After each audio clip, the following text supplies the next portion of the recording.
नमस्कार मैत्रिणींनो, श्री स्वामी समर्थ. शत्रुनाशासाठी दिंडोरी प्रणीत रामबाण उपाय आपण या लेखात पाहणार आहोत. पूर्ण व्हिडिओ शेवटपर्यंत नक्की पहा. जीवनात प्रत्येक व्यक्तीला कधी ना कधी विरोधक मत्सरी लोक किंवा शत्रूचा सामना करावा लागतो. काही लोक आपल्या प्रगतीमुळे जळतात तर काही विनाकारण त्रास देतात. आपण काहीतरी मोठे काही केले तर लोक आपल्यावर जळतात. अशा वेळी मन घाबरते, आत्मविश्वास कमी होतो आणि प्रत्येक कामात अडथळे येऊ लागतात. पण भारतीय अध्यात्मात असे अनेक उपाय सांगितले गेले आहेत जे नकारात्मक शक्तींना दूर करून संरक्षण देतात. दिंडोरी प्रणीत काही पारंपरिक उपाय आहे. हे अत्यंत प्रभावी मानले जातात. श्रद्धा, संयम आणि सकारात्मक मनाने हे उपाय केले तर जीवनातील संकटे कमी होतात आणि शत्रूचा प्रभाव नष्ट होऊ लागतो आणि नकारात्मक ऊर्जा दूर होऊ शकते. शत्रू निर्माण होण्याची कारणे आहेत. शत्रू अचानक तयार होत नाही. अनेकदा आपल्या यशामुळे, पैशामुळे, प्रतिष्ठेमुळे किंवा गैरसमजामुळे लोक विरोधात उभे राहतात. काही लोक आपल्या कामात अडथळे निर्माण करतात, बदनामी करतात किंवा मानसिक त्रास देतात. अशा वेळी घाबरून जाण्यापेक्षा आध्यात्मिक शक्तीचा आधार घेणे अधिक प्रभावी ठरते.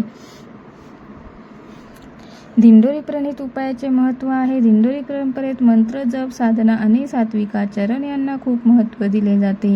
ह्या उपायामुळे व्यक्तींच्या भोवती सकारात्मक ऊर्जा निर्माण होते, मनातील भीती कमी होते आणि आत्मविश्वास वाढतो.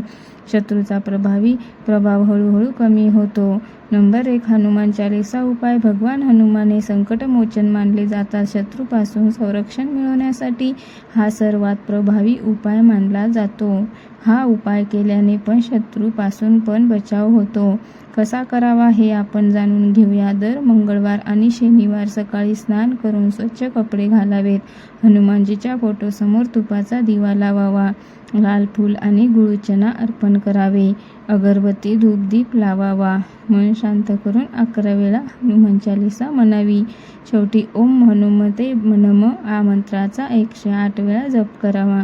त्याचा फायदा आहे. या उपायामुळे नकारात्मक शक्ती दूर होतात, शत्रूच्या मनातील द्वेष कमी होतो आणि आपल्याला मानसिक शक्ती मिळते आणि आपले चांगले होण्यास सुरुवात होते. नंबर 2. काळ्या उडीदाचा उपाय. हा उपाय दिंडोरी परंपरेत अत्यंत प्रभावी मानला जातो. कसा करावा? शनिवारी रात्री काळे उडीद घ्यावे. त्यावर आपल्या शत्रूचे नाव मनात म्हणावे. हे उडीद घराच्या बाहेर दक्षिण दिशेला टाकावेत. मागे वळून पाहू नये. त्याचा फायदा होतो. हा उपाय शत्रूच्या नकारात्मक विचारांचा प्रभाव कमी करतो. घरातील वाईट ऊर्जा दूर होते, नकारात्मक ऊर्जा दूर होते. नंबर 3. लिंबू आणि मिरची उपाय. हा उपाय अनेक ठिकाणी नकारात्मक शक्ती दूर करण्यासाठी केला जातो. त्याची पद्धत कशी आहे पहा. 1 ताजे लिंबू आणि 7 हिरव्या मिरच्या घ्याव्यात आणि त्यांना काळ्या दोऱ्यात ओवावे.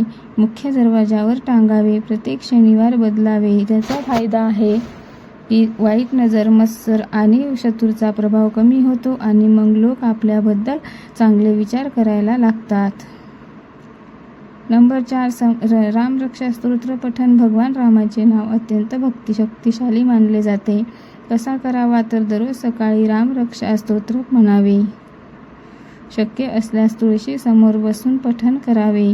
21 दिवस नियमित करावे. एकही दिवस खाडा न करता उपाय करा.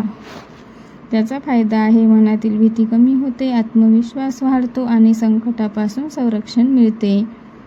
नंबर 5. मोहरी आणि मीठ उपाय. घरातील नकारात्मक ऊर्जा दूर करण्यासाठी हा उपाय प्रसिद्ध आहे. त्याची पद्धत आहे. 1 मुठीत मोहरी आणि थोडे खडे मीठ घ्यावे. ते डोक्यावरून 7 वेळा उतरावे. नंतर वाहत्या पाण्यात टाकावे. त्याचा फायदा आहे. वाईट शक्ती, नकारात्मकता आणि मानसिक त्रास कमी होतो. नंबर 6. नारळाचा उपाय. हा उपाय शत्रूचा प्रभाव कमी करण्यासाठी केला जातो.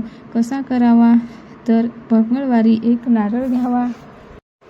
हनुमान मंदिरात जाऊन नारळ अर्पण करावा. आपल्या अडचणी मनामध्ये सांगाव्यात. त्याचा फायदा होतो की कामातील अडथळे कमी होतात आणि शत्रूंचे शस्त्र निष्फळ ठरते. नंबर 7. तुळशीचं पूजन. तुळशीला अत्यंत पवित्र मानले जाते. पद्धत आहे. दररोज सकाळी तुळशीला पाणी अर्पण करावे. तुपाचा दिवा लावावा. ओम नमो भगवते वासुदेवाय मंत्र म्हणावा. त्याचा फायदा आहे. घरातील वातावरण सकारात्मक होते. वाद आणि कलह कमी होतात. 8. काळ्या दोऱ्याचा उपाय कसा करावा? शनिवारी मंदिरातून काळा दोरा आणावा, हनुमानजीच्या चरणी ठेवावा, उजव्या हातात बांधावा. फायदा आहे की वाईट शक्तीपासून संरक्षण मिळते आणि आत्मविश्वास वाढतो. नंबर 9. स्वामी समर्थ नाम जप. श्री स्वामी समर्थ हा जप अत्यंत प्रभावी मानला जातो.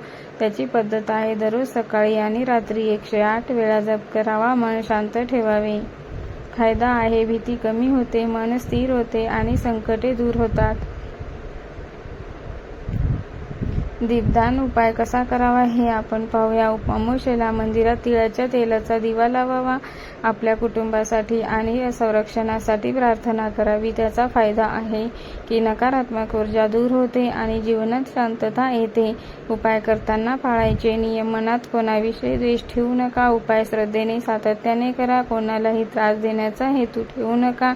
स्वच्छता आणि सात्विकता पाळा. खोटे बोलणे, वाईट वर्तन टाळा. खरा शत्रू कोण आहे? तर अनेकदा बाहेरील शत्रूपेक्षा आपल्या मनातील भीती, राग आणि नकारात्मक विचार हेच मोठे शत्रू असतात. जेव्हा मन मजबूत होते तेव्हा बाहेरील संकटांचा प्रभाव कमी होतो. त्यामुळे उपायासोबत आत्मविश्वास आणि सकारात्मक विचार ठेवणे खूप महत्त्वाचे आहे. दिंडोरी प्रणीत हा उपाय श्रद्धा आणि सकारात्मक ऊर्जेवर आधारित आहे. हे उपाय कोणाचे नुकसान करण्यासाठी नसून स्वतःचे संरक्षण, मानसिक शांती आणि आत्मविश्वास वाढवण्यासाठी केले जातात. नियमित जप, प्रार्थना आणि सात्विक जीवनशैलीमुळे शत्रूंचा प्रभाव कमी होतो आणि जीवनात शांतता, सुख, समृद्धी, समाधान मिळते. देवावर विश्वास ठेवा, चांगले कर्म करा, संयम राखा. योग्य वेळ आल्यावर प्रत्येक संकटे दूर होते आणि कुणाचे वाईट जितू नका.